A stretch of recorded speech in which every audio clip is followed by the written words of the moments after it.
Hey guys, tonight we begin with a medieval bureaucrat, the most dangerous creature in history. The Middle Ages were full of bizarre laws, but what most people don't know is that many of them existed because of one incredibly stupid, chaotic, or downright unbelievable event. So before you get comfortable, take a moment to like the video and subscribe, but only if you genuinely enjoy what I do here. And let me know in the comments where you're tuning in from and what time it is for you. It's always fascinating to see who's joining us from around the world. It's hard to imagine, but in medieval France, a pig once stood trial for murder and lost. The year was 1386, and somewhere in the French town of Falaise, a pig made history by becoming the first defendant with hooves. One morning, this ordinary sow, nameless, guiltless, and very possibly just hungry, wandered into the street and attacked a child. Tragic? Absolutely. But this was the Middle Ages, where logic took centuries-long naps. So instead of eating the pig or shrugging it off as farm life, the townsfolk decided to put it on trial for murder. Yes, a full trial, with robes, judges, witnesses, and an attorney for the pig. The creature was chained, formally charged, and brought before a courtroom packed with serious-looking men pretending this wasn't insane. It was accused of acting with malice aforethought, which, if true, makes it one of the most intelligent pigs in recorded history. A defense lawyer was assigned. Probably the most awkward gig in legal history. Imagine standing in front of a medieval jury saying, "My client oinks in protest." The judge listened, nodded gravely, and then declared the sow guilty. Because, of course, pigs are notorious repeat offenders. The punishment? Death by hanging. The same method used for humans, because consistency matters in jurisprudence. The town gathered to watch as the pig was dressed in human clothes, shirt, breeches and all, led to the gallows and executed in front of an enthusiastic crowd. Nothing says civilization like a public execution of farm animals. The trial caused such a stir that the Bishop of Falaise had to intervene. Apparently, people had started executing livestock without church approval, which was a big no-no. So a new law was passed. No animal could be tried or executed without ecclesiastical authorization. In other words, even pigs now needed permission from God's middle management. The precedent stuck. Soon Europe was full of criminal animals. Roosters tried for witchcraft, goats accused of immorality, and cows fined for trespassing. Humanity had officially reached peak accountability. Everything had rights, except humans. It's easy to laugh now, but in medieval logic, everything, even a pig, existed in God's moral ecosystem. And if that ecosystem went rogue, someone had to hang for it.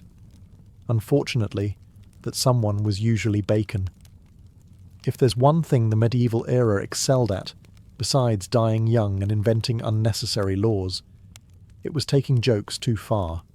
Sometime in the 14th century, in Bohemia, a bored nobleman decided that tournaments were getting repetitive. Same horses, same lances, same concussions. So, he showed up to a joust with something no one expected. A goose. Not a roasted goose. Not a pet goose. A fully armoured one. According to local chronicles, the knight had commissioned a tiny set of plate armour for the bird, complete with a miniature helmet. He proudly declared it his squire, paraded it around the tilt yard, and even gave it a name, Sir Hiss of the Pond. Because why not give your poultry a title? It was supposed to be funny, until it wasn't. During the event, the goose apparently escaped, flapping across the field in a blur of feathers and polished metal. One squire tried to grab it. The goose bit him on the hand, then promptly rammed into a horse's legs. The horse panicked, threw its rider, and chaos erupted. By the time the dust settled, 3 knights were injured, a goose was dead, and everyone had learned that birds make terrible armour-bearers. Naturally, instead of laughing it off, the authorities reacted the medieval way, by legislating it. A decree was issued banning the dressing, arming, or mounting of animals in imitation of noble combatants. The ruling also extended to beasts of burden, fowl, and pets of domestic origin, which is legal Latin for "don't give your chicken a sword." The story spread across Central Europe, becoming a running joke among knights who secretly envied the goose's courage.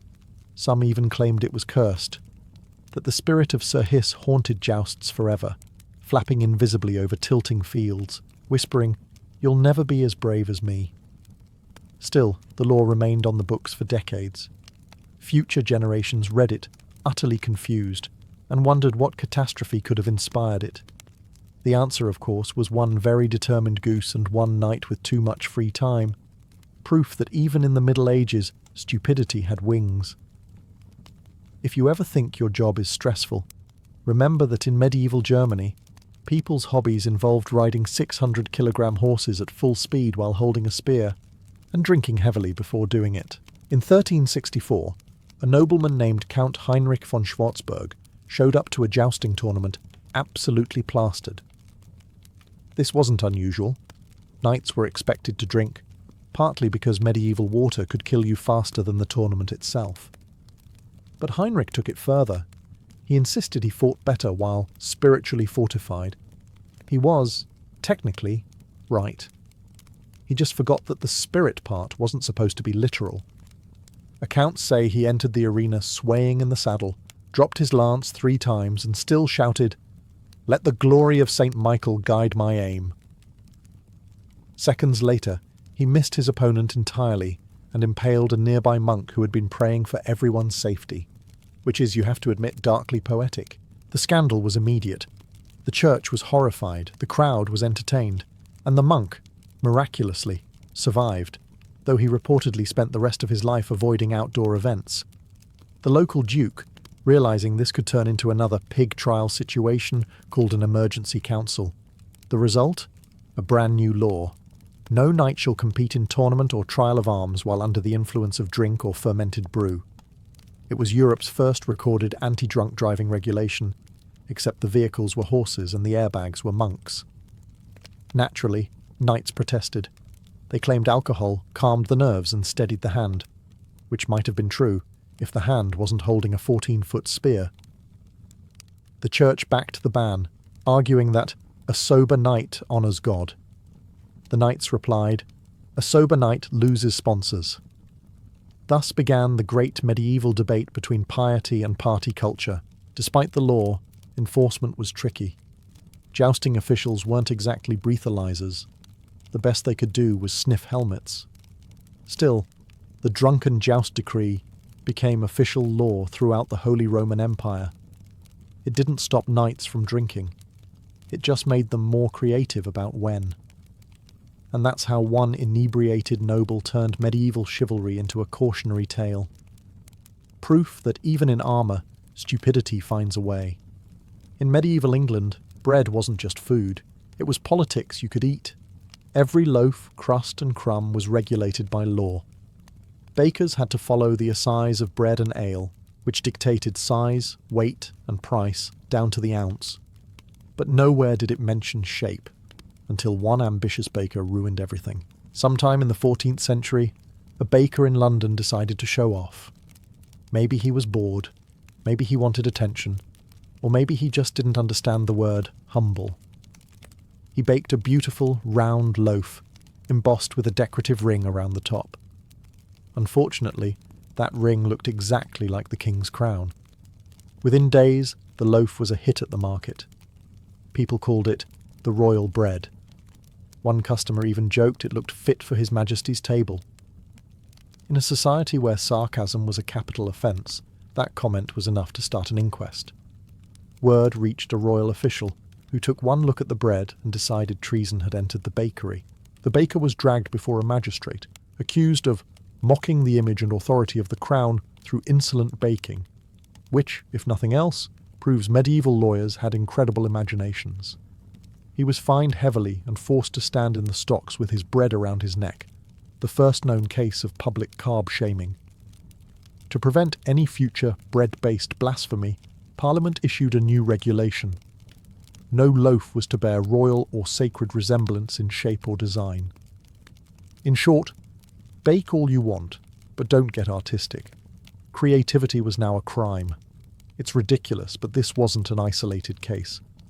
Medieval rulers feared symbolic rebellion. People couldn't criticize the crown, but they could mock it, even in pastry form. And nothing scared kings quite like the idea that commoners might find humour in their divine authority. So yes, one overly decorative loaf of bread gave birth to the first anti-satire law in English culinary history. The moral? In medieval Europe, never let your food look smarter than your king. Because in a world where you could be executed for puns, baking fancy bread was practically revolution. Monks were supposed to be the picture of discipline. Silent, devoted, and definitely not remixing hymns into love songs. Unfortunately, not everyone in the monastery agreed. The story begins in the 14th century Italy, where a group of Benedictine monks decided to add a little passion to their chanting. Gregorian hymns were repetitive, slow, and depressingly holy. So one night, a particularly creative monk, historians suspect wine was involved, slipped in a few verses borrowed from a popular tavern tune about a maiden fair and faithless. The rhythm caught on. Soon half the abbey was humming it between prayers. At first the abbot ignored it. Then one morning, he caught two monks rehearsing harmonies in the cloister. Worse, they were calling it the Song of St. Cecilia's Eyes. You can imagine the confusion when pilgrims started requesting the track. It escalated from there. Vespers became a nightly concert. The brothers began sneaking instruments into the chapel, a lute here, a small drum there, until one night a monk brought in a tambourine, and that was it. The abbot snapped. He summoned the entire choir, gave a fiery sermon about temptation, and announced a new rule that would go down in monastic history. No singing or musical performance shall occur after the hour of sunset. In other words, the world's first medieval noise complaint. Naturally, the monks were furious. They argued music brought them closer to God. The abbot replied that God probably preferred silence. The next evening, the monastery fell quiet, until someone started whistling the forbidden tune from behind the wine cellar. The punishment was fasting, which, in monastic terms, is the equivalent of being grounded indefinitely. Within months, neighbouring abbeys copied the regulation, citing disruptive nocturnal chanting. Word spread to Rome, where one cardinal reportedly commented, "If monks must sing, let it be soberly, not seductively." The ban survived for centuries, long after the abbey burned down. The irony: those same monks accidentally invented early polyphony, the musical foundation of European choral art. So, the next time you hear a church choir, thank a few rebellious monks who got tired of monotony, added a beat, and got legally silenced for it. Because even holiness, apparently, had a bedtime. Few things capture medieval thinking better than this. A nobleman once accused peasants of getting his fish drunk. The story takes place in the 15th century England, where Lord Humphrey of Catterick owned a grand estate, several horses, and a disturbingly personal relationship with his carp pond. These weren't just any fish. He named them, fed them, and according to one account, spoke to them as one might counsel loyal servants. So when his prized carp began swimming erratically after a village festival, he assumed the worst. The villagers had, he claimed, poured ale into the pond. And not just any ale, his ale. He demanded an inquiry. The local reeve arrived, poked at the fish with a stick, and reported that they did in fact appear uncommonly jolly. That was enough. Lord Humphrey declared it an act of sabotage and summoned the village elders for questioning. Their defence was simple. We were drunk, not the fish. Naturally, that didn't fly. The nobleman ordered a court proceeding, which, as expected, found the peasants guilty of the willful inebriation of aquatic life. The punishment? A fine, the draining of the pond, and, because medieval justice loved paperwork, the creation of a new ordinance. Let no man or woman pour ale, wine, or spirituous drink into waters wherein swim the creatures of the Lord, and thus was born the law of drunken fish. It sounds like a joke, but the regulation actually spread.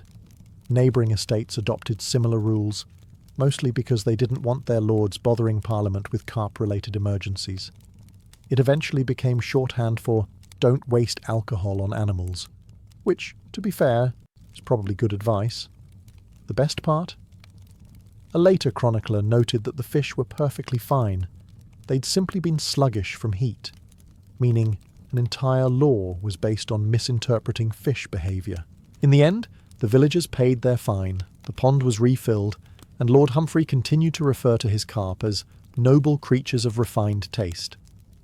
And that's how one hot summer day gave medieval England its first recorded animal sobriety law. Because even fish, apparently, had to know their limits. In the medieval world, church bells were sacred. They marked births, deaths, storms, and occasionally when a blacksmith sneezed too loud. But in one unlucky French town, a bell's greatest sin wasn't ringing too often. It was trying to escape. The year was 1324, and the town of Autumn had just commissioned a massive bronze bell for its new church tower. It was beautiful, heavy, and absurdly over-decorated. The kind of bell that screamed, "Our parish has money." On the day of its grand unveiling, the townsfolk gathered as priests blessed it. Nobles nodded approvingly, and children stared in awe. Then came the test ring. A few minutes later, disaster struck. A storm rolled in from nowhere, thunder roared, and lightning hit the tower directly. The bell broke loose from its beam, crashed through the floor, and rolled down the church steps like a divine bowling ball. Witnesses swore it moved with purpose, crushing barrels, chickens, and at least one unlucky bench before finally lodging itself in a fruit cart. When the dust settled, the mayor declared, quite seriously, that the bell had fled from its sacred duty, which of course meant one thing in medieval France. A law had to be made. The council issued a decree. All church bells shall henceforth be bound with chains or cords to prevent ungodly flight. And thus was born the law of runaway bells. Local blacksmiths got to work bolting every bell in town. Priests held special blessings to ensure no more bell rebellion. Meanwhile, townspeople whispered that the rogue bell had been possessed, a divine sign of displeasure with the mayor's taxes. Ironically, this new bell restraint trend spread across France. By the late 14th century, some cathedrals even chained their bells so tightly they could barely ring, leading to complaints that God might not be hearing them properly. Decades later, travellers still told the tale of the autumn bell that tried to escape judgment. It became a kind of cautionary legend, a reminder that in the Middle Ages, even inanimate objects could be blamed for misbehaviour. And somewhere in a dusty archive, that law remains recorded, proof that once upon a time, France legally outlawed runaway church bells, because in medieval logic, even metal needed supervision.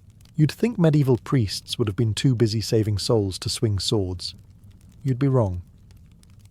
Sometime in the late 12th century, in the Kingdom of Castile, a priest named Father Rodrigo de Navarre got into a heated theological debate with a knight.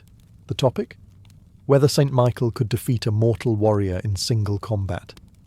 It started as harmless pub theology, the kind you'd expect after 5 pints of monastery ale. But pride was the currency of the Middle Ages, and neither man could back down. The knight called Rodrigo a coward in cloth.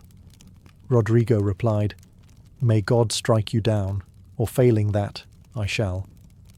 The next morning, both men showed up in a field outside town, one with armour and a lance, the other in robes, clutching a sword that still had candle wax on it. Witnesses claim Rodrigo actually opened the duel by blessing himself, which might be history's most confident flex. Against all odds, he managed to disarm the knight with a lucky swing. The crowd erupted. The church did not. When word reached the bishop, he nearly had a stroke. A priest defeating a knight in trial by combat was unthinkable, not because it was sinful, but because it was embarrassing. The bishop feared it would set a precedent. Clergy settling arguments through the sword rather than the spirit. Within a week, a council convened in Toledo, and the ruling was clear. No servant of God shall henceforth bear arms, nor engage in duel, tourney, or violent sport. And thus, the clergy combat ban was born, the medieval church's version of HR saying, "Please stop fighting your co-workers." Of course, enforcement was spotty. Some warrior monks ignored it entirely. The Templars probably laughed while polishing their swords. But ordinary priests got the message. The next time someone called them cowards, they simply muttered, "I'd smite you, but canon law forbids it." Still, the story of Father Rodrigo spread far and wide, part cautionary tale, part legend. Some say his sword was confiscated and reforged into a crucifix. Others claim he was quietly promoted for unorthodox defence of the faith. Either way, one drunken duel forever separated the clergy from the chivalry, proving that sometimes holiness and hand-to-hand combat just don't mix. Of all the strange laws the Middle Ages produced, few are as gloriously petty as the one that banned whistling. It happened in the 13th century Germany, in a quiet little town along the Rhine, where the biggest excitement most days was watching grain dry. Then came Hans the Shepherd, a man with lungs like bagpipes and a whistle that could summon demons, or at least annoy everyone within a mile. Hans was famous for it. He could whistle entire hymns, bird songs, or what he proudly called the tune of the wind. The problem was that his talent didn't stop at daylight. He whistled in the morning, at dinner, during Mass, and worst of all, at night. One evening, as the legend goes, his whistling startled a noblewoman's horses just as her carriage crossed the town bridge. The panicked animals bolted, sending her straight into the river. She survived, drenched, furious, and swearing vengeance. Within days, a town council convened to discuss the disturbance of the peace by oral means. The verdict was swift and very German. No man, woman, or child shall whistle in public after the toll of the evening bell. And so began the law of forbidden whistles. Hans was devastated. He tried to argue that his music soothed the sheep and pleased the Lord, but nobody cared. The noblewoman still smelled of swamp water, and the mayor's patience was gone. When Hans was caught whistling again a week later, he was fined 3 loaves of bread and a flagon of ale, the medieval equivalent of a parking ticket. Ironically, this law spread faster than the tune that caused it.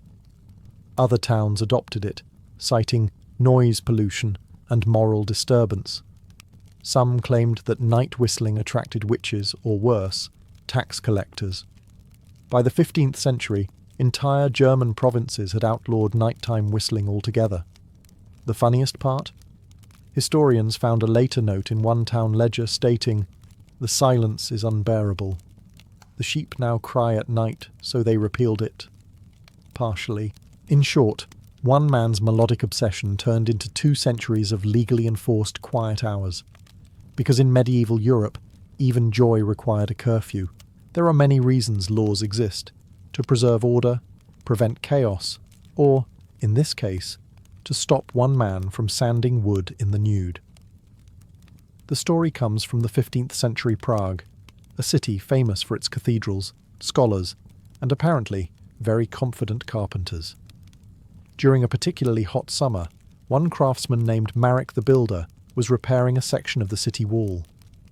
The sun was brutal, the air thick, and Marek, deciding that modesty was optional, stripped off everything but his work boots and continued hammering away like Adam with a hammer. By mid-morning, the spectacle had drawn quite an audience. Unfortunately, that audience included a royal procession passing through the city gate. Among the onlookers was Queen Barbara of Scilly, who was reportedly not amused. Accounts differ on what shocked her more, the nudity or the enthusiasm with which Marek waved his mallet in greeting. By evening, word had spread across Prague. A naked man laboured before the Queen. It sounded poetic. It was not. The city council convened immediately. There were discussions about morality, decency, and the dangers of distracting royalty with unsolicited anatomy. The verdict was unanimous. Something had to be done. Thus the council introduced the Naked Carpenter Ordinance, a law declaring that no man or artisan shall ply his trade unclothed within sight of Her Majesty or the public square. Marek was fined, publicly lectured, and reportedly muttered, "Then perhaps the wall shall fall again."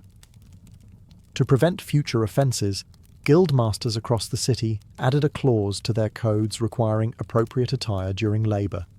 And just like that, one sweaty carpenter gave birth to medieval Europe's first recorded workplace dress code. The story spread faster than Marek's tan lines. Other towns followed suit, enacting their own modesty laws. One chronicler even joked that Prague's men now dress for work as if attending church, thanks to one man's devotion to comfort. Centuries later, the ordinance technically remained on the books, an eternal warning that in medieval bureaucracy, embarrassment was a legislative event, and so, from that day on, every craftsman in Prague worked fully clothed, not because it was practical, but because one man couldn't keep his hammer to himself. Of all the crimes committed in medieval Europe, few were as controversial as the one that landed a chicken in court. The year was 1474, in the Swiss city of Basel, a place where people took law, order and poultry very seriously. One morning, a farmer reported that his rooster had laid an egg. This was not, strictly speaking, possible. But rather than celebrating the miracle, the townsfolk reacted with the same calm restraint as always. They accused the bird of witchcraft. The news spread fast. Crowds gathered outside the church, debating whether the egg was the work of the devil. A few suggested it was just a malformed yolk. Others whispered that demons were breeding poultry now. Eventually, someone decided the only solution was a trial. So the rooster was formally arrested, confined in a small wooden cage, and charged with unnatural production. A public defender was appointed, which in hindsight feels optimistic. The trial drew hundreds. The judge solemnly listened, as witnesses swore that they had seen the egg with their own eyes, and that the bird had appeared deeply unrepentant. The defence argued that the rooster, being an animal, lacked moral agency. The prosecution countered that Satan worked through beasts. The judge nodded, clearly regretting his career choices, and declared the rooster guilty. The sentence: death by fire. On execution day, the people of Basel gathered in the square. A pyre was built, the rooster placed atop it, and the cursed egg burned alongside. Chroniclers note that many cheered, others prayed, and at least one merchant sold roasted nuts nearby, proving that capitalism never misses an opportunity. After the incident, Basel's city council passed a new ordinance. No citizen shall bring forth claims of infernal poultry without clerical witness. In short, you could still accuse your chicken of witchcraft, but only if a priest signed off on it first. Bureaucracy triumphed once again. Historians later discovered that the egg was probably an undeveloped mass of tissue, not witchcraft. But by then, the legend had taken root, and so Basel became the proud home of the world's only known rooster convicted of witchcraft. A reminder that medieval justice always gave everyone their day in court, even breakfast. In a world that feared witches, ghosts, and improperly cooked stew, it was only a matter of time before someone accused footwear of supernatural activity. The story begins in 14th century Florence, a city of art, ambition, and apparently haunted shoes. A local cobbler named Giovanni di Rossi was known for his craftsmanship. His boots were sturdy, his slippers elegant, and his gossip unmatched. One evening, a nobleman stormed into Giovanni's shop claiming that a pair of boots he'd purchased the week before had walked on their own. Naturally, Giovanni laughed, until the nobleman produced witnesses. 3 servants swore they had seen the boots march across the floor unaided in the middle of the night. One even claimed they clicked in rhythm, as though dancing to invisible music. Within days, the entire neighbourhood was convinced the devil had taken up cobbling. People began inspecting their own shoes for signs of possession. Giovanni's business, once booming, collapsed overnight. To prove his innocence, he called for an investigation, because nothing clears your name like a medieval trial about haunted footwear. The city magistrates took the matter seriously. They summoned theologians, blacksmiths, and a tailor, just in case, to testify. After much debate, the council ruled that no proof of demonic activity could be found. But to prevent future supernatural shoemaking, they drafted a new regulation. No craftsman shall enchant, curse, or otherwise imbue apparel with motion unnatural to its purpose. And thus the law of haunted shoes was born. Giovanni was absolved, though not without irony. His name became a joke. Rossi's dancing boots entered Florentine slang as a term for things that caused trouble without reason. Meanwhile, the nobleman's servants later admitted the truth. One had moved the boots as a prank, and the others joined in for fun.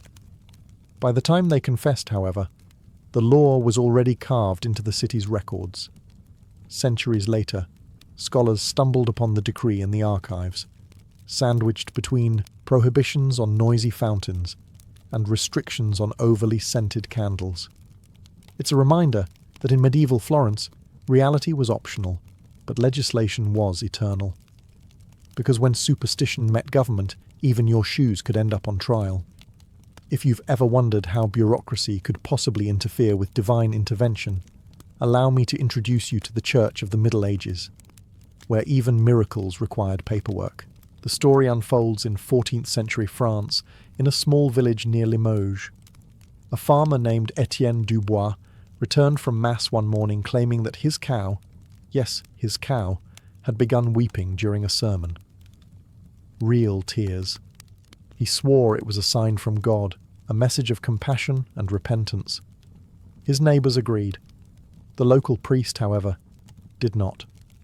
Within days, pilgrims flooded the village. Merchants set up stalls. Someone started selling holy milk in clay jars. The priest begged the bishop to intervene before the place turned into a theological farmer's market. The bishop arrived, sceptical but curious. He inspected the cow, prayed, and waited. Nothing. Then, after a few awkward minutes, the cow blinked and let out a single tear. The crowd gasped. The bishop frowned. This, he declared, requires verification, and thus a tribunal was convened, not for a sin, but for a miracle. After 3 days of investigation, which included interviews with the cow's owner, the local cheesemaker, and one deeply confused veterinarian, the church concluded that while the event was impressive, it lacked sufficient spiritual merit to be considered divine. To prevent future bovine blasphemy, the diocese issued an official decree: let no miracle be proclaimed without episcopal examination, lest false wonders lead the faithful astray. And so the law of unapproved miracles was born. Overnight, spontaneous holiness became a regulated industry. Anyone claiming to have witnessed a miracle, be it a bleeding statue, glowing bread, or an unusually polite sheep, now had to file for approval. Unsanctioned wonder-working was punishable by fine, penance, or worst of all, paperwork. Of course, miracles didn't stop. They just got quieter. Peasants whispered about glowing crucifixes in secret and prayed their saints wouldn't do anything too noticeable. As for Etienne's cow, she was declared blessed but not miraculous, and lived out her days in peace, or mild confusion. And that's how medieval France managed to invent religious quality control, making sure that even heaven followed protocol. Because in the Middle Ages, nothing was truly sacred, except procedure. If there's one thing the medieval nobility loved more than war and wine, it was fashion that made absolutely no sense. The trend began in the 15th century France, when nobles started wearing shoes with absurdly long pointed toes, known as poulaines. At first, they were just stylish, long, narrow, and mildly impractical. But like all fashion trends, someone had to take it too far. By the 1460s, the elite were strutting around with shoes so long they had to tie the tips to their knees with ribbons just to walk straight. One chronicler noted that some noblemen's poulaines were as long as their dignity was short. Another claimed you could tell a man's rank by how far his shoes stuck out, which meant social climbing became dangerously literal. Then came the incident. During a grand mass in Paris, a duke, possibly named Jean de Bourbon, though historians disagree, tripped over his own shoes while kneeling. He crashed face first into a candle stand, setting part of his robe on fire and nearly immolating a bishop. The congregation panicked, the choir screamed, and the duke, scrambling to his feet, promptly tripped again. It was a scene straight out of slapstick, except everyone involved had titles and incense. The king, upon hearing the story, was not amused. He summoned his advisers and declared that fashion must never again endanger the church. And so, in an act of pure royal pragmatism, Parliament passed the toe-length law. No man shall wear shoes with points exceeding 2 inches beyond the foot, upon pain of fine or public ridicule. The nobility was outraged. The shoemakers' guild despaired. Peasants, meanwhile, cheered, though mostly because it gave them something to gossip about while ankle-deep in mud. Naturally, some nobles rebelled, cutting their shoes at the allowed limit, but stuffing the toes with wire to extend them secretly. Others held clandestine, long shoe gatherings, flaunting forbidden footwear by candlelight like smug heretics of fashion. But the king's decree held. Within a decade, the ridiculous points vanished from court life. It said that one anonymous poet summed it up perfectly. Once men's toes reached heaven, now their sense does. And thus, one duke's clumsy combustion brought reason, and shorter shoes, back to France. The Middle Ages were a time of faith, invention, and complete disregard for physics. So it was only a matter of time before a monk decided that if angels could fly, he probably could too. The man's name was Aylmer of Malmesbury, a Benedictine monk from the 11th century England. He was known for his intelligence, curiosity, and apparently his very limited sense of self-preservation. Fascinated by birds and scriptures alike, Aylmer became convinced that flight was possible, not metaphorically but literally. According to chroniclers, he studied the wings of eagles, observed the wind, and eventually built his own prototype glider using wood, cloth, and divine optimism. He told his fellow monks he was seeking to understand God's creation. They probably nodded politely, assuming it was a metaphor. It was not. On a bright day around 1010, Aylmer climbed to the top of Malmesbury Abbey, strapped on his handmade wings, and leapt into the air. For a few glorious seconds, it worked. He soared above the courtyard, wind rushing through his habit, the monks below shouting either prayers or expletives. Historians aren't sure which. But then, as with all medieval engineering projects, gravity made its inevitable comeback. Aylmer crashed spectacularly into a dung heap, breaking both legs but somehow surviving. As he was carried off, he reportedly muttered, "I should have made a tale." The church was less amused. They declared his experiment reckless and bordering on hubris. The abbot convened a council and issued a new rule. Let no man of the cloth attempt to fly under threat of penance or expulsion.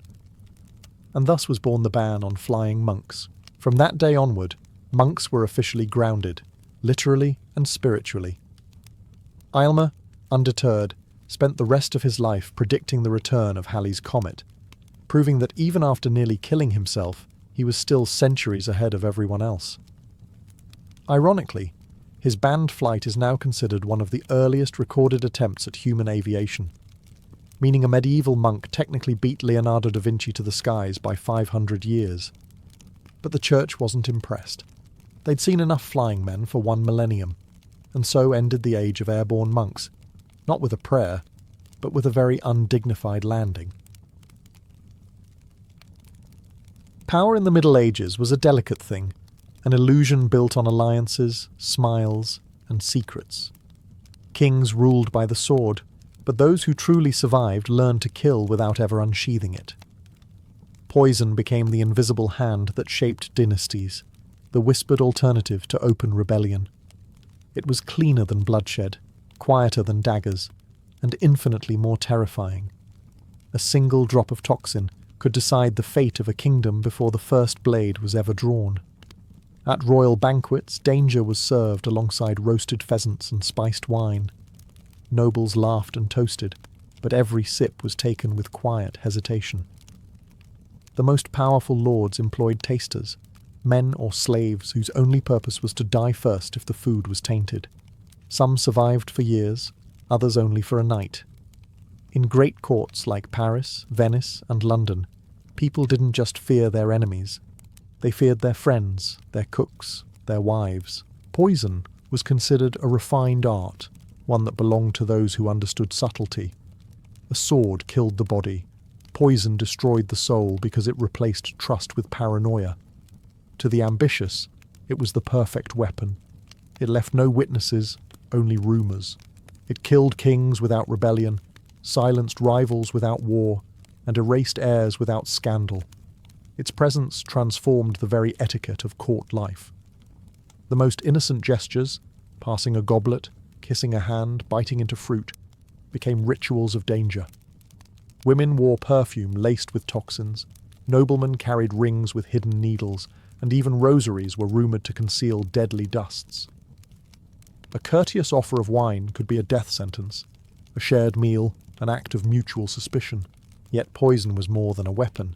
It was a language. In an era where words could be fatal, poison spoke in silence. A sudden illness in a duke, a queen's pale complexion, a slow death mistaken for divine punishment. All were coded messages, warnings from those who ruled behind curtains. The Middle Ages were an age of faith and fear, of gold and gall. And behind every jewelled goblet and glittering feast lurked a question that chilled the bravest hearts. Who will drink first? Beneath the grandeur of castles and cathedrals, another world thrived. A world of mortar, pestle, and secrecy. The apothecaries of the Middle Ages were the quiet alchemists of power, their shops heavy with the scent of herbs, oils, and something darker. To the public, they were healers, preparing ointments for burns or tonics for sleepless nobles. But behind locked doors, they mixed death with the same precision as medicine. A few grains too many could silence a bishop. A drop too few could let him live to denounce his murderer. These men and women walked a fine line between science and sorcery. Their shelves were lined with glass jars of nightshade, belladonna, hemlock, and mercury, all perfectly legal in the right hands, utterly damning in the wrong. Many of them were students of old Greek and Arabic texts, blending Hippocrates with whispers from Persia and Egypt. They spoke of philosophical poisons, concoctions that killed slowly, beautifully, and without leaving a trace. Royal courts coveted them, feared them, and punished them in equal measure. A good apothecary could make a prince sleep forever, yet the same man might be burned as a heretic if his concoctions ever turned against the crown. Some found safety by aligning themselves with queens or powerful mistresses, offering them protection in the form of vials hidden in jewellery boxes. Others lived in exile, their knowledge too dangerous to be left alive. Their workrooms were dim and damp, often lit only by candlelight. Pestles ground powders of crushed pearls, snake venom, and arsenic into lethal dusts. They tested their mixtures on rats, dogs, and sometimes prisoners. When the concoctions worked, they gave them elegant names: aquatophana, venenum amoris, or simply the blessed water. In truth, they were curses disguised as cures. And yet, amid the death, there was fascination. Even kings admired their precision. Apothecaries represented the edge of human control over nature, the power to decide who would live and who would die, without lifting a blade. To the devout, it was sin. To the ambitious, it was genius. Every vial held a story, every powder a secret. And when the scent of rosemary and sage drifted through castle corridors, even the most faithful prayed it wasn't hiding something bitter underneath. If poison had a patron saint, it would have been a queen. In a world ruled by men and sharpened steel, royal women discovered that the deadliest power came not from muscle, but from subtlety. Their weapons were not swords or armies. They were goblets, cosmetics, and whispered smiles. When marriage meant alliance and betrayal meant survival, the cup became as dangerous as the crown itself. The great courts of Europe were stages of performance, and queens learned to act beautifully while plotting silently. In England, rumours claimed that Eleanor of Aquitaine's court dined in fear, that rivals grew pale and sick after sharing her table. Whether true or not, the story stuck, because in the Middle Ages, belief was as potent as any venom. Across the Alps, in the glittering courts of Italy, the Borgias perfected the art. Lucrezia Borgia, daughter of Pope Alexander VI, became legend. Her reputation was so stained by rumour that her name alone came to mean treachery wrapped in silk. It was said that Lucrezia wore a ring with a hidden compartment under a rotating gemstone. A single twist could release a drop of poison into a cup, or onto a fingertip offered in greeting. One sip, one kiss, and a man might begin to cough his last confession. Whether she truly used it or not mattered little. Fear itself was power, and Lucrezia wielded it masterfully. Other women followed her example. Queens in France and Spain learned to command their own apothecaries, demanding mixtures that could soften a husband's temper, or erase him entirely. Lovers, courtiers, even nuns played this silent game, where passion and poison danced together. Love potions were sold by the same merchants who supplied assassins. Many women pretended to seek affection when, in truth, they sought freedom.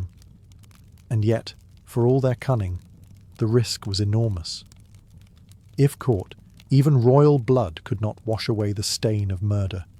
A queen might trade her crown for a noose, her beauty for eternal infamy.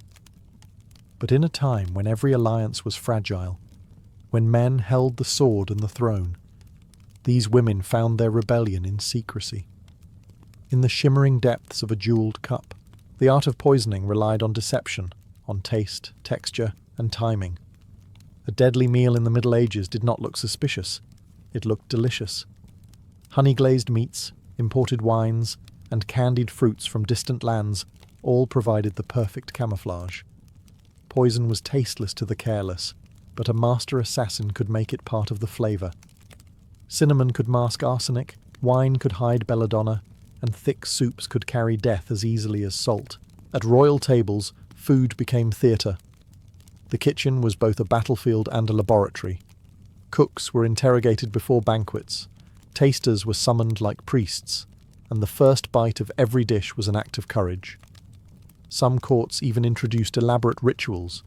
The host would eat from every dish first, or servants would perform mock tastings to display loyalty. Still, people died.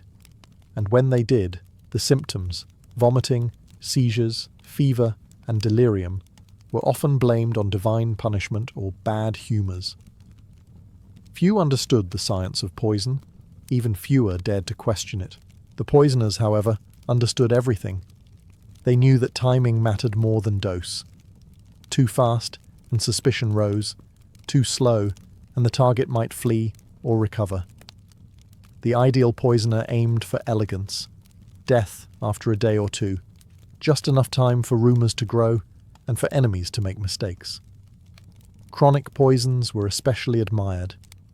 Mercury, antimony, or lead could mimic illness for weeks before killing cleanly.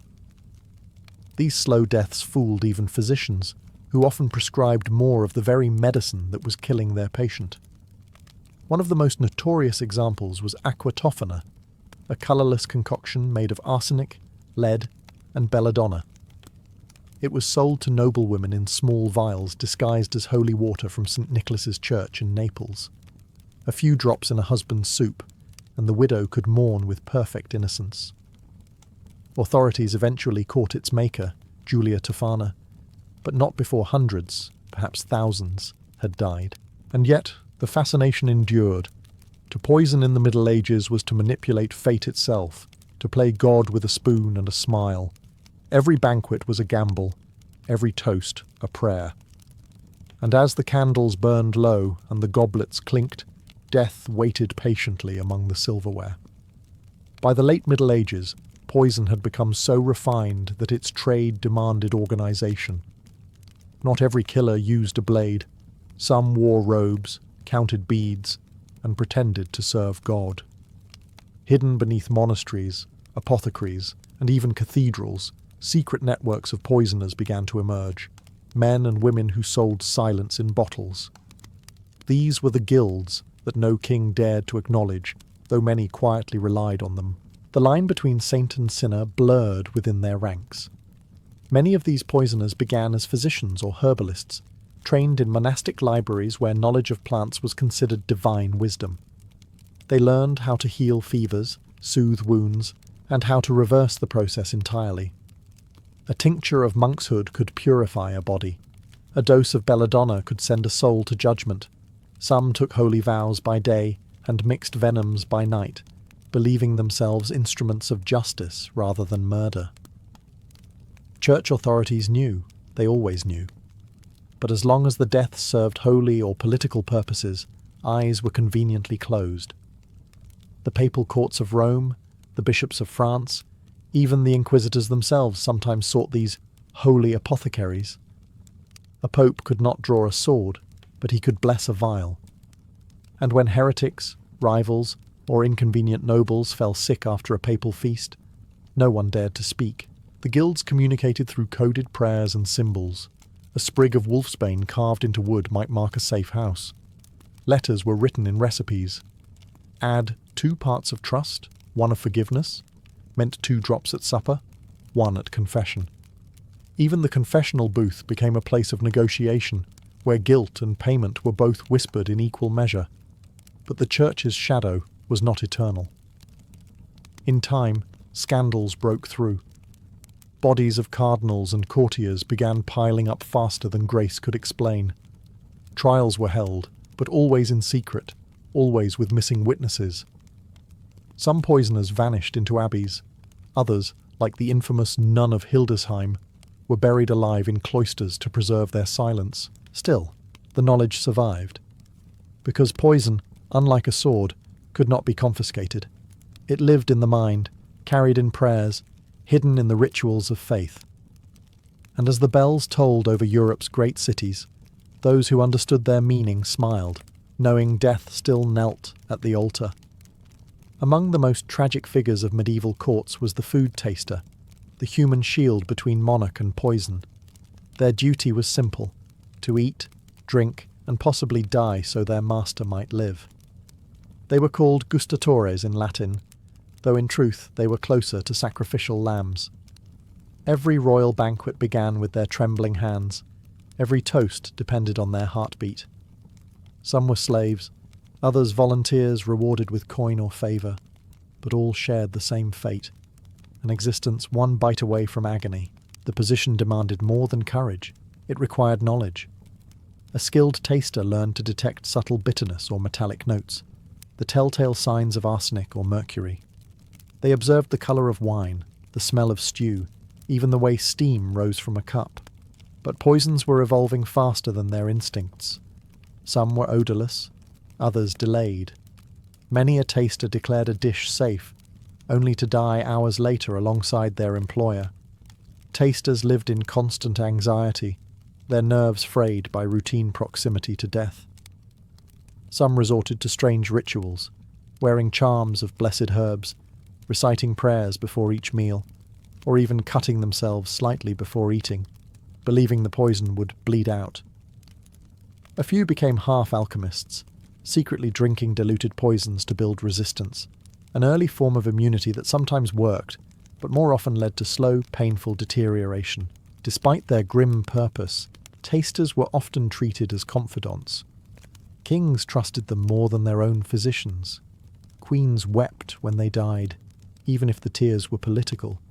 Some monarchs, paranoid beyond reason, employed multiple tasters, each testing the food in succession, their faces watched like omens. If one grimaced or faltered, the meal was thrown away. There are tales of loyalty that bordered on madness. One taster, in the court of Hungary, allegedly leapt forward to drink from a chalice meant for the queen, collapsing moments later with blackened lips. His bravery became legend, his name forgotten. In a world where friendship was illusion and trust was fatal, such men embodied both faith and futility. For every toast raised in golden halls, there was a silent prayer murmured by a trembling servant. Let this taste be clean. Let this breath be mine to keep. In the Middle Ages, politics was not a game of speeches. It was a chessboard soaked in venom. Assassination by blade was crude and messy. Poison, on the other hand, was the weapon of thinkers. It required patience, planning, and the ability to smile at your victim while sealing their fate. Behind every coronation, marriage, and treaty, there was always the possibility that a single sip of wine could rewrite history. Italian city-states like Florence, Milan, and Venice became laboratories of political poisoning. Ambassadors carried antidotes in their belts. Popes dined only with trusted cardinals. Rival families, the Medicis, the Sforzas, the Viscontis, used poison as casually as contracts. A sudden fever was rarely divine. When diplomacy failed, a banquet invitation often followed, and within days the problem was solved. No soldiers needed, no public scandal, just a discreet funeral and a new alliance. France and England were no different. In the 100 Years' War, noblewomen sent poisoned gloves and perfumed handkerchiefs to enemy courtiers.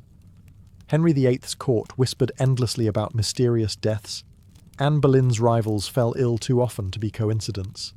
Even monks serving in royal kitchens were accused of corruption. The kitchens of kings became political minefields, every loaf and bottle a possible instrument of treason. The church tried to condemn poisoners, but secretly benefited from them. Cardinals poisoned other cardinals. Popes blessed the deaths of kings who defied them. God's will, they said. But God's will conveniently aligned with papal politics. Even Crusaders carried vials of venom to cripple Saracen leaders, claiming it was holy justice. Some rulers weaponized fear itself. Frederick II of Sicily was rumoured to host banquets where he fed prisoners small doses of toxins, observing their deaths as experiments. His court physicians kept notes like scholars. Such scientific cruelty spread across Europe. Kings wanted to know which poisons killed cleanly, which left the body unmarked, and which could pass as disease. The result was a continent ruled by paranoia. Trust died before most rulers did. Friendship was a liability, and hospitality a potential trap. In the courts of Europe, survival depended not on loyalty, but on observation, on knowing when to refuse a drink, and when to smile while letting someone else sip first. As the medieval world crept toward the dawn of the Renaissance, the poisoner's craft began to merge with something grander: alchemy. What began as a secret art of murder evolved into the scientific pursuit of transformation. Alchemists sought gold, immortality, and divine knowledge, but in their experiments they stumbled upon the most refined poisons known to man. They were not killers by intent, yet death was often their byproduct. Their laboratories were dim sanctuaries of discovery, furnaces burning day and night, crucibles hissing with mercury, arsenic, and antimony. These were the same substances used by assassins, now dressed in the language of philosophy. To the church, it was dangerous curiosity. To kings, it was opportunity. Monarchs began to sponsor alchemists in secret, hoping to turn their knowledge toward both wealth and warfare. A philosopher's stone could grant eternal power, but a poison perfected could destroy a rival in silence. The alchemists' journals read like a blend of scripture and sin. They spoke of aqua fortis, strong water that corroded everything it touched, of mercury, the silver serpent, and of deadly elixirs that promised purification through suffering. Some even argued that poison was not evil, but divine, an agent of natural balance, removing corruption from the world. It was, in their eyes, a form of sacred chemistry. Yet alchemy's obsession with purity blurred moral lines. Experiments on prisoners, beggars, and servants became common, all in the name of discovery. The promise of eternal life demanded a few mortal sacrifices. It was during these centuries that Europe's understanding of toxins reached terrifying precision. Arsenic could now be purified into white powder, indistinguishable from sugar. Lead could be distilled into sweet syrups that killed slowly. Even cosmetics for noblewomen contained lethal doses of mercury and vinegar. Beauty itself became toxic. Ironically, this era of progress created more victims than ever before. The same formulas that laid the foundation for modern chemistry also ensured that death was now portable, odourless, and discreet. By the 15th century, a noble's table was a battlefield of invisible forces: faith, ambition, and science, all colliding in every glass.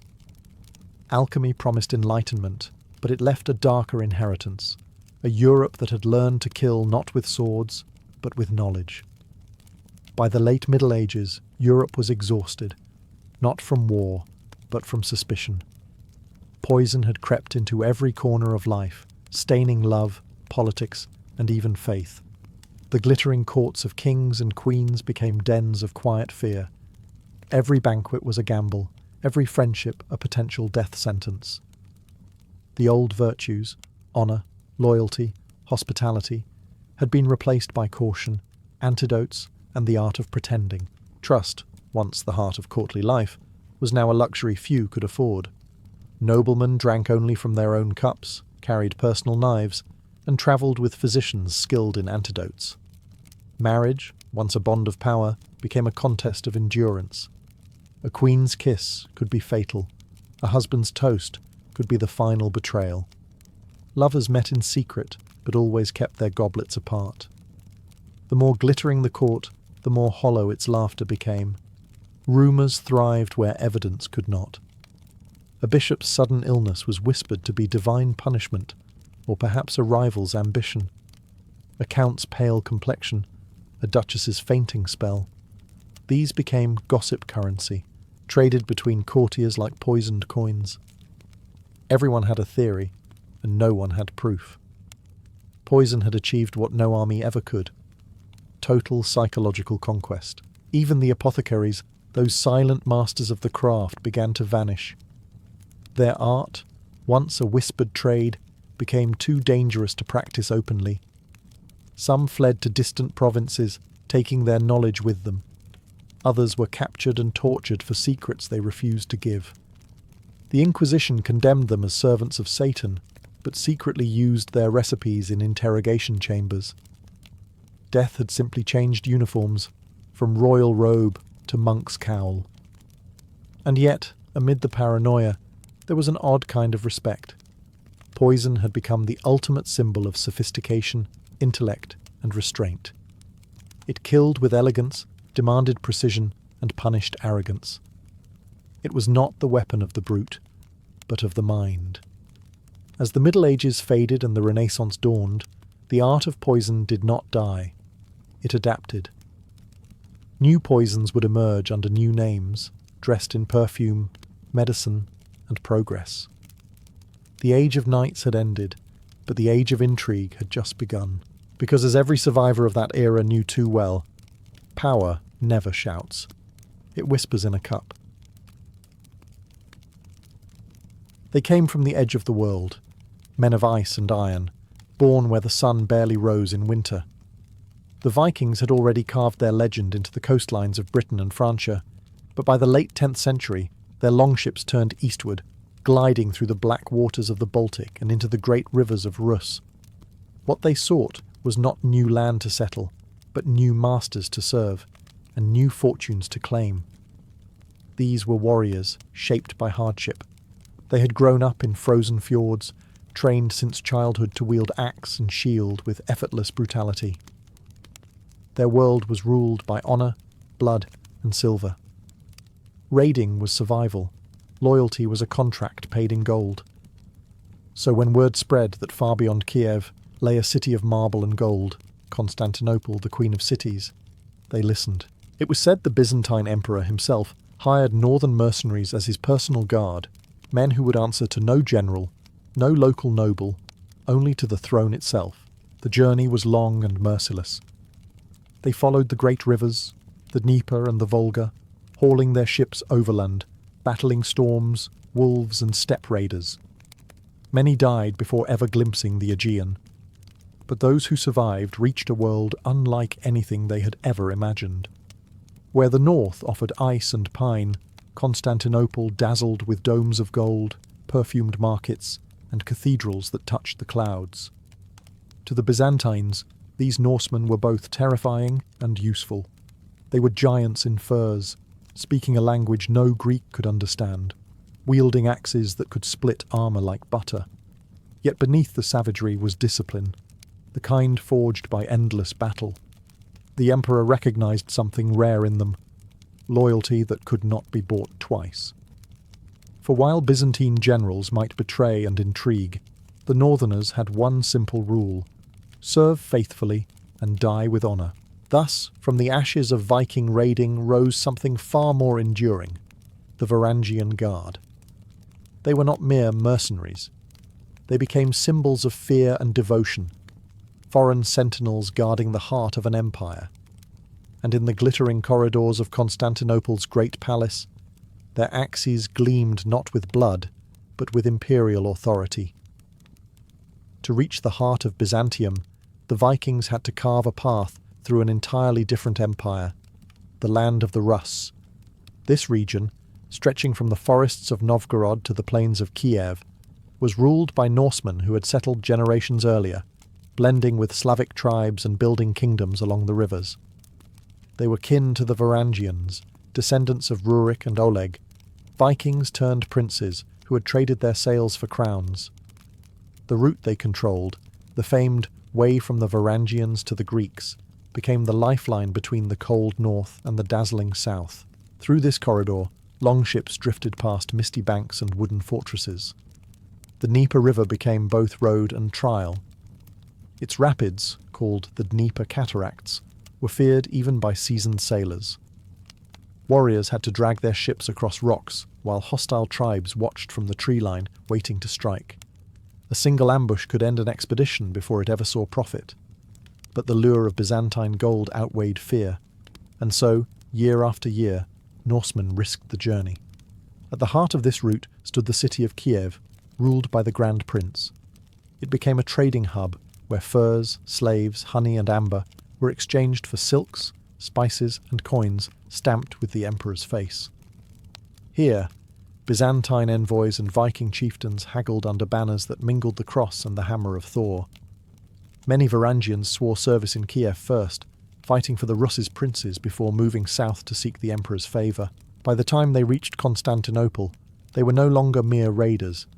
They were veterans of the river wars, tempered by hardship and united by purpose. The Byzantines called them Varangoi, from Varangian, meaning oathmen, and their oaths were sacred. Once sworn to the emperor, they were his unto death. Their arrival at the imperial court caused both fascination and unease. These towering foreigners, with braided beards and axes taller than children, stood out amid the polished marble and perfumed courtiers. Yet their reputation preceded them. They had not come to beg or bow. They had come to serve, and in doing so, to carve their saga into the empire's story. The rivers of Russes had carried not just merchants, but destiny. When the first Varangians arrived in Constantinople, the Byzantine Empire was weary from betrayal. Generals plotted against emperors, palace eunuchs traded secrets like currency, and loyalty was a rarity even among nobles. The imperial throne, gilded and glorious, sat upon a bed of daggers. Emperor Basil II, known to history as the Bulgar Slayer, understood that survival required more than soldiers. It required men who could not be bought. That is why he turned to the north. In the year 988, after the conversion of Prince Vladimir of Kiev to Christianity, Basil struck a deal. Vladimir sent 6,000 of his fiercest warriors to Constantinople in exchange for imperial marriage, ties and gold.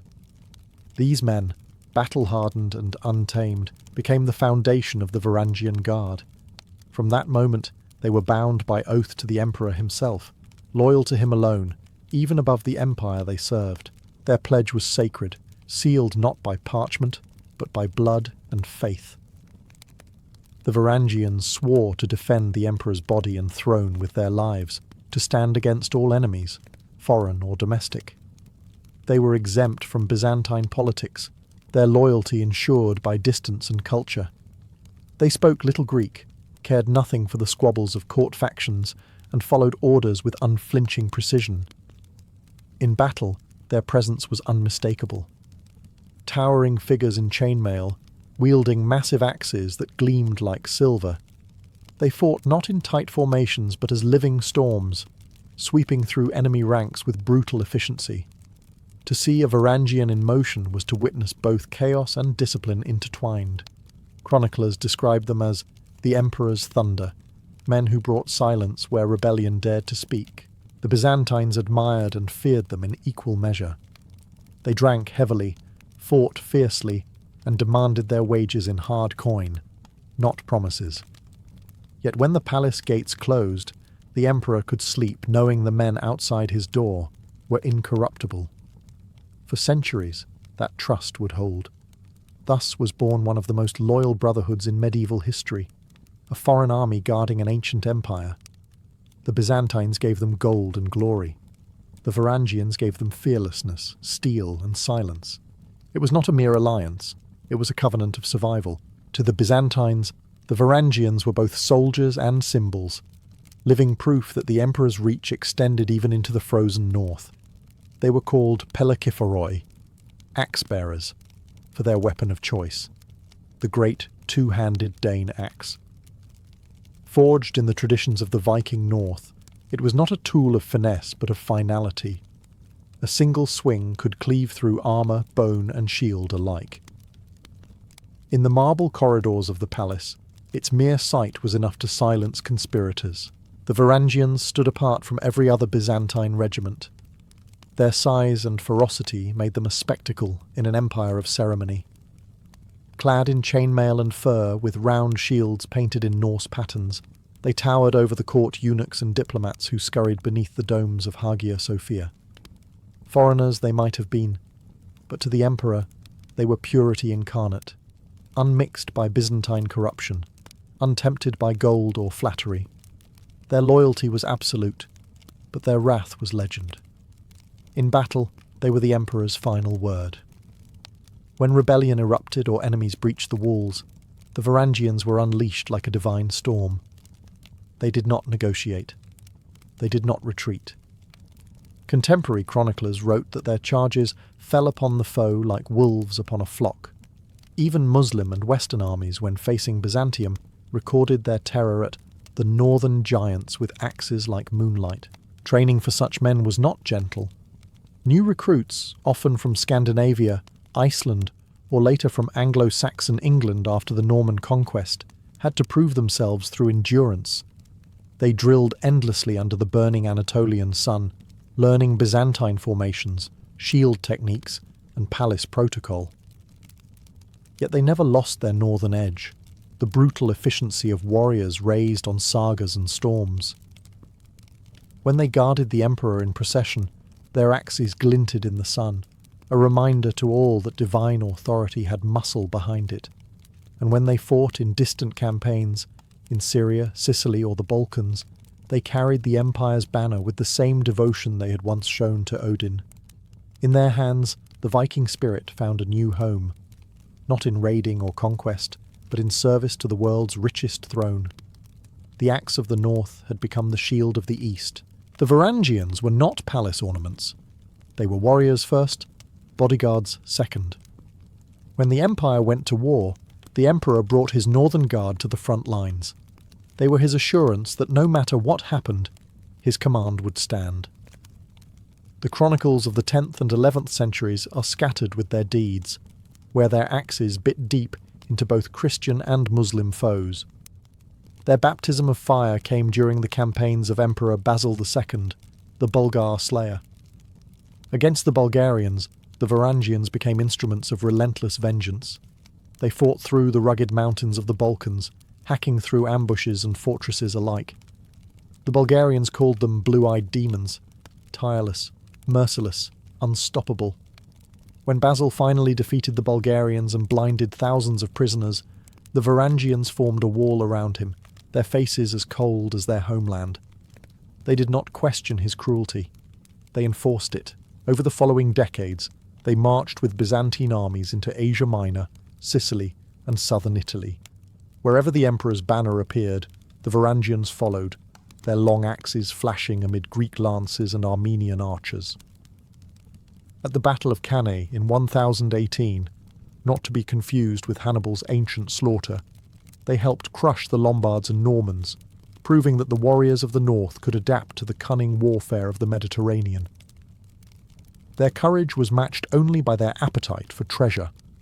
Byzantium paid them well: gold coins, silk, and spoils of war. Their share of loot was legendary, and their right to claim it was sacred. When they entered a captured city, they took their pay by force, plundering with the emperor's permission.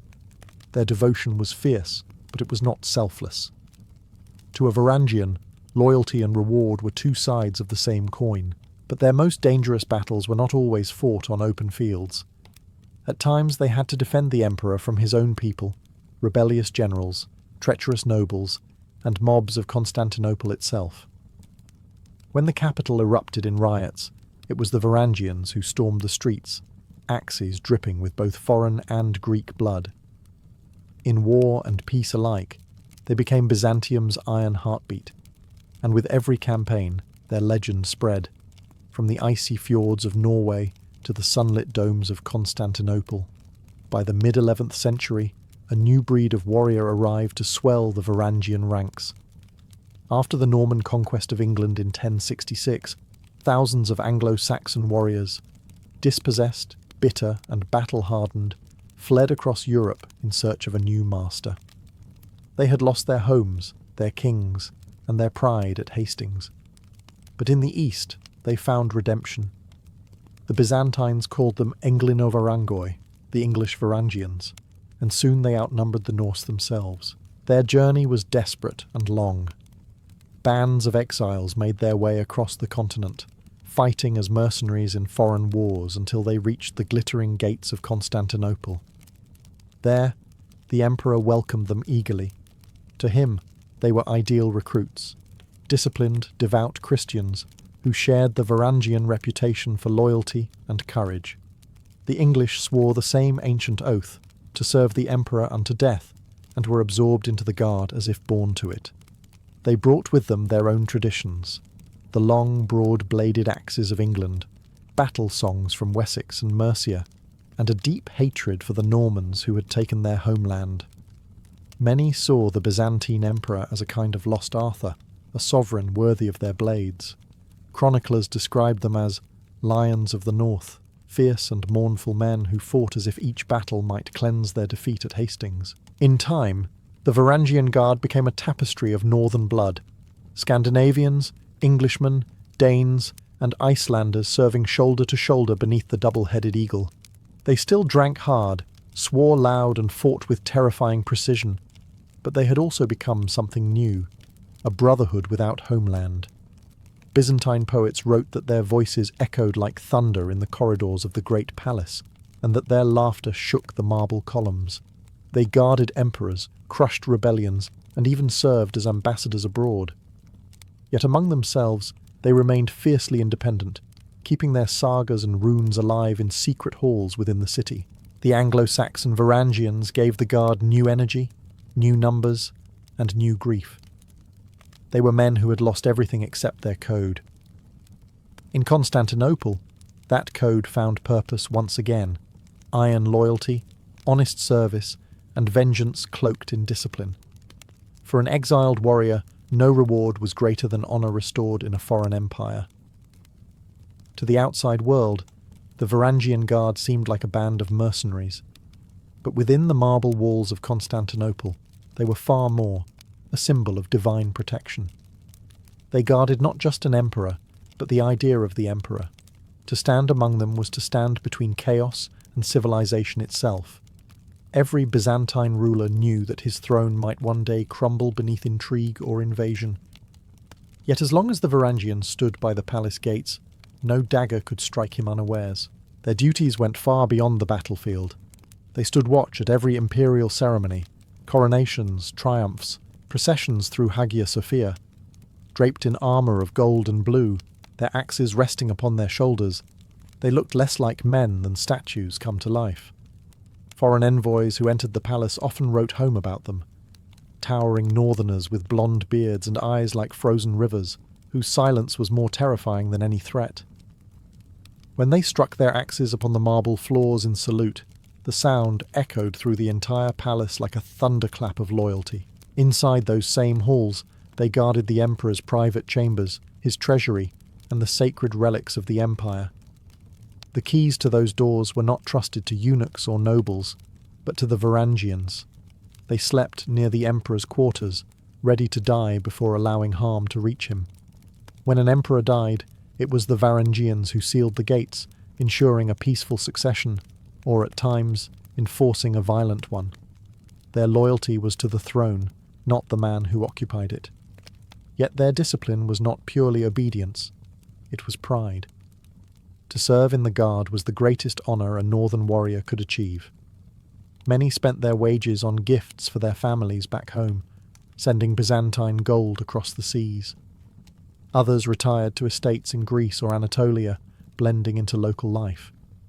But most never left the palace's shadow. For nearly 2 centuries they stood as Constantinople's unbreakable wall.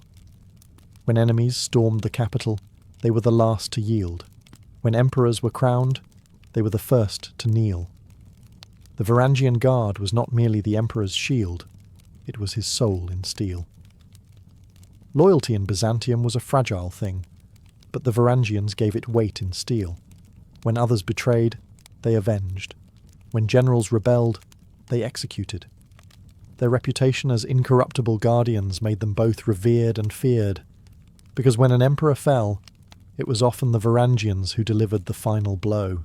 The empire's throne changed hands countless times between the 10th and 12th centuries, often soaked in blood and ambition, and every coup had one question at its heart. Whose side are the Varangians on? Their oath bound them to the emperor, but not necessarily to the man wearing the crown. If the ruler was overthrown through legitimate proclamation, the guard adapted with chilling efficiency. But if betrayal reeked of treason, their axes spoke for justice. One of their most infamous interventions came in 1078, when Emperor Nikephoros III was deposed by Alexios Komnenos. The palace descended into chaos as conspirators swarmed through the corridors. But the Varangians held the gates, forming a human fortress around the aging emperor. Chroniclers say they guarded him to the end, escorting him unharmed into monastic exile. They could have turned and killed him for profit, but they did not.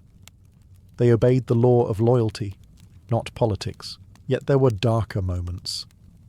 When Emperor Andronikos Komnenos seized power in 1183, he unleashed the Varangians against his enemies in the palace itself. Witnesses described the corridors running red as the guard carried out executions with mechanical precision. Men were dragged from the banquet halls and beheaded before the marble icons of Christ. To the Varangians, it was not cruelty. It was duty. Their very presence became a form of psychological warfare. The emperor's enemies did not fear exile or prison. They feared hearing the echo of Varangian boots outside their chamber at night. To face the imperial guard was to face death, and worse, dishonour. Still, they remained strangely untainted by the corruption surrounding them. The guard did not plot or scheme. They did not rule. They enforced. In a world where treachery was as common as prayer, they were constant, brutal, disciplined, and incorruptible. The Byzantines called them axe-bearers of divine wrath. And for centuries, that title was not a metaphor. It was prophecy. By the 12th century, the world that had made the Varangian Guard indispensable was fading. The Byzantines were no longer the unstoppable empire of Basil II's age. Enemies surrounded them. Normans from the west, Turks from the east, and Crusaders marching under banners that claimed to serve Christ but served greed instead. The Varangians, once the empire's hammer, were now its shield against a crumbling world. Their ranks had changed too. The fierce Norse and Anglo-Saxon bloodlines that once defined the Guard were slowly diluted by recruits from the empire's own provinces, Balkans, Rus, and even mercenaries from the steppe. The proud northern tongue still echoed in their barracks, but less and less each year. Still, the spirit of the old oath endured, loyalty to the emperor until death. In 1204, that oath was tested one final time. When the Fourth Crusade turned its swords against Constantinople, the Varangians stood their ground while most of the Byzantine army fled or surrendered. The Crusaders breached the walls, looting the city with fire and steel. Amid the chaos, the last true Varangians fought to the end, barricading the gates of the great palace, their axes cleaving through knights in shining mail. Chroniclers wrote that the northern men fought like lions, buying time for what remained of the imperial family to escape. When the smoke cleared, the palace was a ruin, and the Varangian guard was gone. Some were slain in the streets, others fled east to serve the Empire of Nicaea, or vanished into legend. A few may have sailed home, carrying Byzantine gold and sorrow in equal measure. The brotherhood that had once guarded emperors, conquered rebels, and shaped the fate of nations had finally met an enemy even they could not defeat: time. Yet their legacy endured. For centuries afterward, travellers told tales of axe-bearing giants who once stood watch beside golden thrones. In the sagas of Iceland, they became heroes who found glory far from home. In Byzantine memory, they remained the ideal of loyalty, foreigners who understood the empire better than many born within it. The Varangian Guard was more than an army. It was an oath made flesh, and though their axes rusted and their halls fell silent, the echo of their loyalty still rang through history, unyielding, unbroken, eternal. When the first Crusader knights rode east, they swore vows that made them sound like saints in armour. They promised to live chastely, to renounce greed, and to fight only for the glory of God. The Church blessed them as holy warriors, defenders of Christ's tomb, soldiers of heaven's army. But once the helmets came off and the banners were furled, a different truth emerged. Beneath the white cloaks and red crosses were not angels, but men, burning with the same desires they were sworn to destroy. The journey to the Holy Land was long and punishing. Many knights left behind families, debts, and fading reputations. To them, the crusade was not just faith, it was escape. The Church promised salvation, forgiveness of sins, even eternal paradise. But for most, it also promised land, plunder, and glory. And as they marched through strange lands, starving, sweating, and killing in the name of God, the line between devotion and indulgence began to blur. They prayed in the morning, then slaughtered villages by noon. They kissed the cross, then looted churches before dusk. Even the chroniclers of the age, writing under royal and papal favour, could not hide it entirely. The same men who took vows of purity were seen in the taverns of Antioch, drunk on sweet wine and boasting of their miracles with local women. One bishop complained that the Knights of Christ have turned into wolves of greed. And yet, to the outside world, their sanctity remained untouched. Pilgrims who saw them ride into Jerusalem wept at the sight, steel glinting in the sun, banners of the cross fluttering above blood-stained streets. To the common man, these warriors were the arm of God. To those who lived among them, they were the embodiment of contradiction, confessing at dawn, committing sin by nightfall.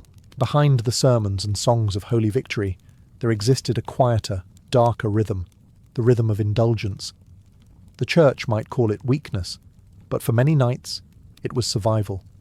They had faced horror beyond imagination. Pleasure became the only remedy.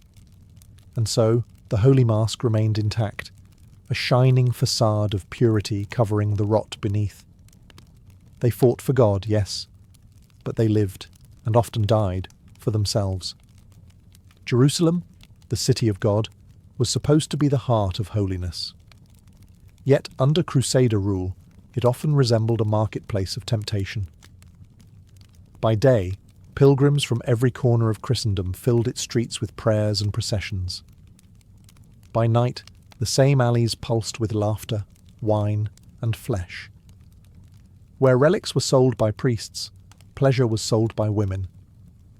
The Holy Land had become profitable, and sin had become its most reliable currency.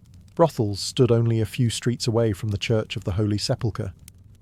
Knights who had sworn chastity marched into them beneath the cover of darkness, their crosses hidden beneath cloaks. Chroniclers in the East spoke of women of all nations and tongues gathering near the Crusader camps, Greek courtesans, Syrian dancers, even widows of fallen soldiers.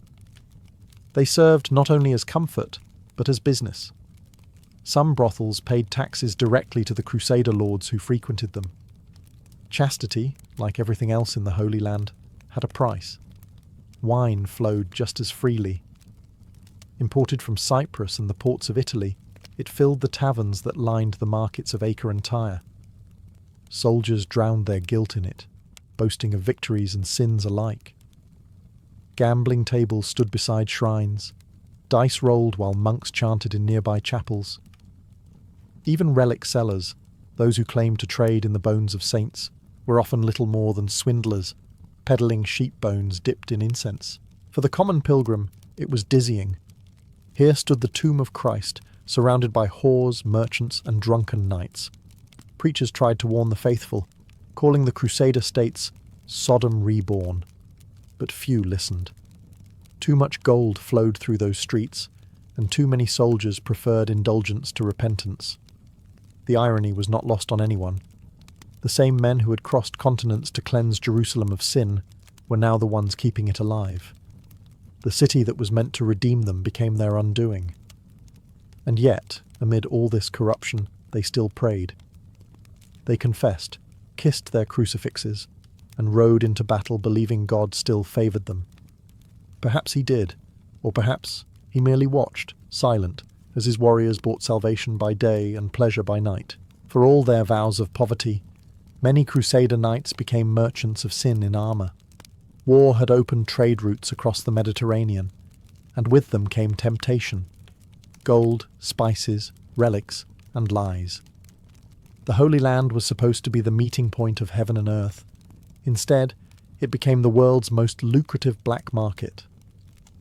Knights who once swore to die for God now smuggled his relics for profit. Crusader ports like Acre, Jaffa, and Tyre thrived on corruption.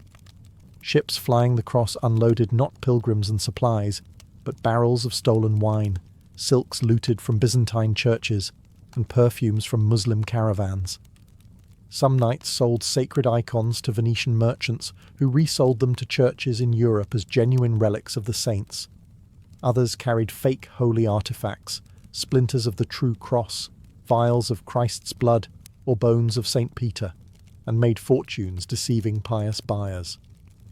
The irony was divine. The men who claimed to defend the sacred were now its most profitable thieves. Bribery was everywhere. Captains paid Crusader officials to overlook the sale of Muslim slaves, or to grant trading privileges forbidden by papal law.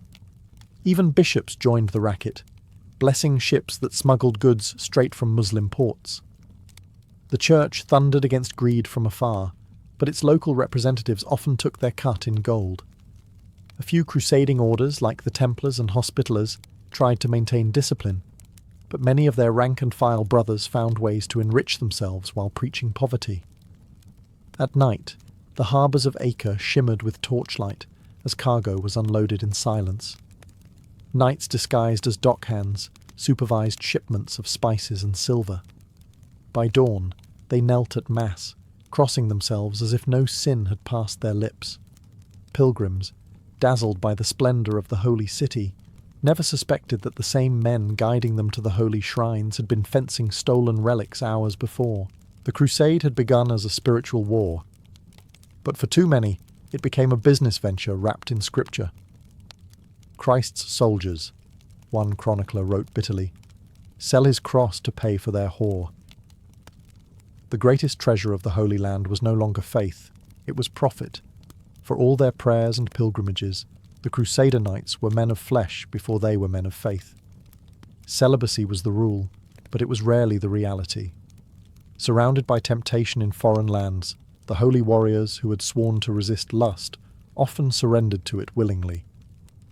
In the camps outside Jerusalem and Antioch, pleasure was as common as prayer, and far more reliable.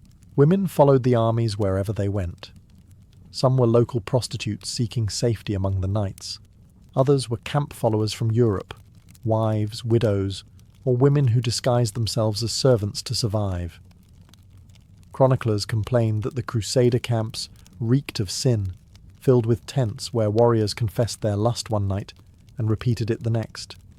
Even priests, sent to guide them spiritually, found themselves corrupted by proximity. One chronicler accused entire garrisons of turning Jerusalem into a brothel of Christ.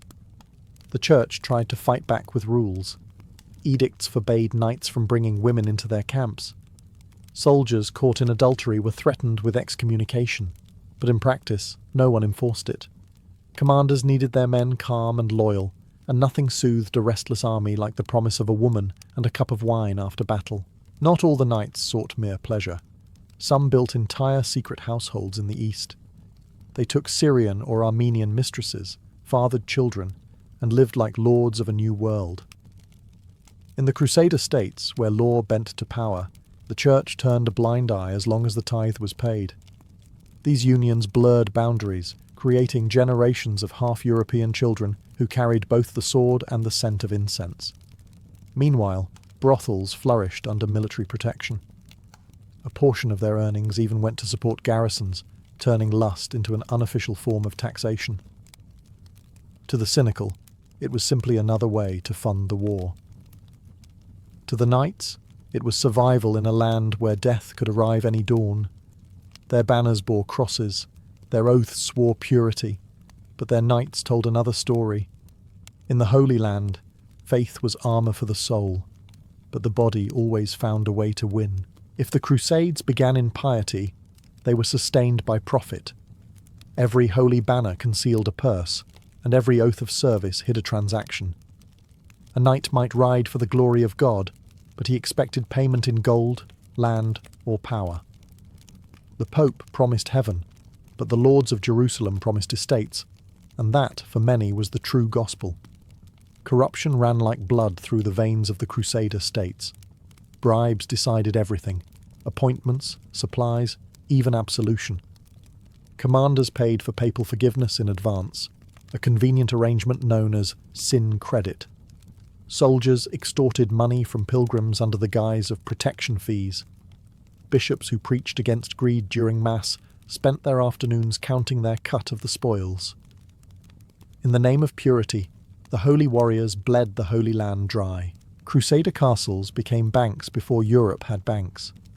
Gold seized from conquered cities, Muslim, Jewish, or even Christian, was melted and stored under chapels. One Templar commander wrote in secret that the coffers of God are heavy with blood, yet the same wealth bought influence. Gifts to the church ensured forgiveness, and indulgences transformed robbery into righteousness. For the right price, even the dirtiest knight could polish his soul to a divine shine. Trade became another weapon of hypocrisy. Venetian and Genoese merchants, supposedly serving the crusading cause, sold weapons and grain to both sides, Crusaders and Muslims alike. The knights pretended outrage, then quietly joined in. Smuggling was not sin if it paid for armour or horses. Many Crusaders returned to Europe richer than princes, boasting of the grace of God, though it was grace minted in the form of Byzantine coins and Syrian spices. Even relics became currency. The arm of St. George, the veil of the Virgin, and other sacred objects changed hands in shadowy deals across the Mediterranean. Few questioned their authenticity. Fewer cared. What mattered was the price. The crusade had turned holiness itself into a marketplace. And through it all, they still prayed. They confessed, took communion, and called themselves soldiers of Christ. But when their prayers ended, they counted their earnings. For in the Crusaders' creed, salvation might be won in heaven, but profit was claimed on earth. If faith was the soul of the Crusades, wine was its bloodstream. It flowed in rivers through camps, cities, and castles, turning holy zeal into drunken bravado. Knights who were supposed to live in purity and prayer often spent their evenings soaked in drink, arguing theology between hiccups. Pilgrims described taverns overflowing with armoured men singing hymns one moment and brawling the next. In the Holy Land, wine was cheaper than water and more reliable than confession. The Church condemned drunkenness as a sin, yet priests themselves were often guilty. Monks brewed ale in monasteries. Bishops imported barrels of Cypriot and Italian wine to celebrate Mass. But the line between sacred use and indulgence quickly blurred. Chronicles from the Latin Kingdom of Jerusalem mention feasts lasting days, where knights gorged themselves on roasted lamb and strong wine while the poor begged outside the gates. At such banquets, sermons dissolved into laughter, and holy relics became table decorations. Alcohol dulled fear and guilt alike. Crusaders who had seen horrors, massacres, starvation, betrayal, found solace in the oblivion of drink. Some claimed wine was their only comfort in a cursed land. Others used it to justify sin. "We fight for Christ," one knight reportedly declared, "and so we may drink for him also." That logic, though absurd, became their armour against shame. The effects were predictable. Drunken brawls in the streets of Acre were common, sometimes ending in murder. Soldiers killed each other over spilled wine or stolen coins. Commanders imposed curfews, but no law could stop thirst. Even after defeats, when discipline should have mattered most, casks were opened to drown despair. Priests blessed the dead, while survivors stumbled through the ruins with goblets in hand. Ironically, the same wine that fueled their vice also symbolized their faith. Every mass reminded them that Christ's blood had been turned into wine. Perhaps that gave them permission to drink deeply, to forget, to survive. The Crusades were soaked in it, victories celebrated, sins forgotten, vows ignored.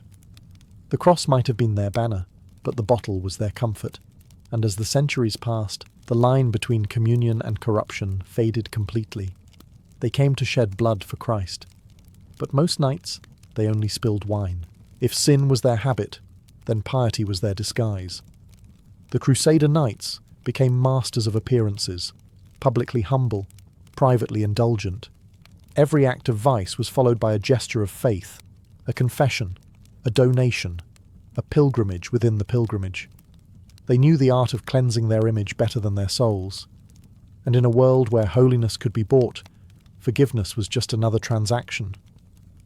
When word spread of brothels, smuggling, and corruption in the Holy Land, the knights responded not with repentance, but with ceremony. They built chapels inside their castles, sponsored processions, and paraded relics before the people. Some even paid priests to publicly bless them before entering the very same taverns they were condemned for visiting. Hypocrisy became a sacrament. They sinned in secret and prayed in public, ensuring that their reputations remained as polished as their swords. The Church, far from blind, often played along.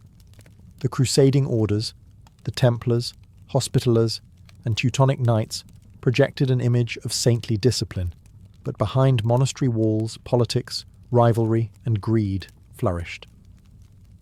Knights donated fortunes to monasteries not out of devotion, but to erase their sins from record. A massacre could be forgiven with enough silver. Adultery could vanish behind a donation for a new altar. Faith had become an accounting system. Sin in one column, indulgence in the other. Crusader chroniclers, eager to preserve the illusion of sanctity, rarely wrote of this duality. They praised valour and downplayed vice. Yet occasional fragments of truth slipped through. Letters from bishops lamenting that the soldiers of Christ have learned all sins save honesty. To ordinary pilgrims, these knights were living contradictions, confessing at dawn, extorting by noon, and kneeling in candlelight by nightfall. Still, their image endured. Artists in Europe painted them as glowing heroes, their eyes fixed on heaven, their swords shining with divine justice. No one wanted to hear about the hangovers, the bribes, or the blood-stained coins in their purses. The myth was cleaner than the man. And so, under the cloak of piety, the Crusader knight marched on, holy in song, corrupt in truth. He carried a cross on his chest, but the weight he bore was not salvation. It was guilt, hidden beneath polished armour, and the endless illusion of righteousness. By the late 12th century, the crusading dream had begun to rot from within. The knights who once vowed to reclaim the Holy Land now turned their blades on fellow Christians, their greed eclipsing their faith. The Crusades had started as a march toward Jerusalem. They ended as a competition for gold, power, and vengeance. And the world was watching as the soldiers of Christ forgot why they had ever taken the cross. The decline began quietly. The knights grew wealthy from taxes, trade, and bribes. Their castles stood as fortresses of both defence and indulgence, wine cellars beneath chapels, courtesans living in towers once meant for prayer. Piety became pageantry. In public, they paraded relics through the streets. In private, they gambled away tithes meant for the poor. Even Crusader kings, men like Guy of Lusignan and Amalric, treated Jerusalem less as a holy duty and more as a prize to fund their dynasties. When the Muslims, led by Salah ad-Din, began to strike back, many knights were too divided or distracted to respond. Factions feuded, commanders betrayed one another, and rumours of sorcery and heresy spread like wildfire. Some sold fortresses for gold, others defected outright. The once mighty army of the cross collapsed under its own corruption. The loss of Jerusalem in 1187 was more than a military defeat. It was a spiritual humiliation. Chroniclers described knights weeping at the empty tomb, but others saw opportunity even in ruin. Relics were stolen and sold to Europe. Churches were looted under the excuse of relocation. When the news reached Rome, the Pope thundered with rage, but even he knew the truth. The Crusades had lost their soul long before they lost the city. And yet, Europe still adored them. Songs of holy valour echoed in cathedrals while, in reality, the Crusader states decayed into chaos. Few wanted to see that the warriors of God had become mercenaries of their own faith. The fall of the Crusader knight was not caused by defeat in battle, but by decay of spirit. They had conquered cities, but lost themselves. Their swords once pointed toward heaven. Now they merely pointed at whatever paid the most. When the last Crusader strongholds fell in the 13th century, the age of holy war should have ended. But what it left behind was far more enduring than any victory, a legend polished clean of its filth. In Europe, bards sang of chivalry, of noble knights defending the cross against the infidel. The truth, the drunkenness, the brothels, the bribes, the hypocrisy, was quietly buried beneath hymns and stone monuments. The Crusader knight became a myth, not a man. Those who returned from the East carried their sins home in silence. Some joined monasteries, desperate for redemption. Others flaunted their wealth, building churches as monuments to both faith and guilt. Relics, stolen from Jerusalem, filled European cathedrals, bones of saints, chalices of gold, even splinters of the true cross, some real, most forged. The people believed, and belief was all that mattered.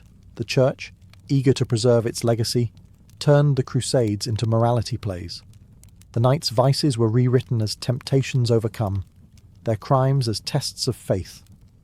The same men who had murdered and stolen in the name of God were now depicted in stained glass as paragons of virtue. It was a triumph of illusion, the transformation of blood and lust into legend. Yet in the shadows of history, a different legacy endured. The Crusaders had spread not holiness, but habits, greed sanctified by religion, violence excused by righteousness. They had shown Europe that sin could march under the banner of the cross and still call itself holy. That lesson would echo for centuries, shaping wars, politics, and conquest far beyond the Holy Land. And still, the image of the Crusader persisted, a shining knight with a red cross, sword raised toward heaven. It was comforting, easier to love than the truth. But behind that image were men who bartered relics, bedded strangers, and bled the world dry in the name of salvation. Their story is not one of faith triumphant. It is one of faith corrupted. They built churches on stolen gold and prayed with bloody hands. Yet perhaps that is what makes their legacy human. The Crusader knights sought heaven but found only themselves, flawed, proud, and forever haunted by the sins they sanctified.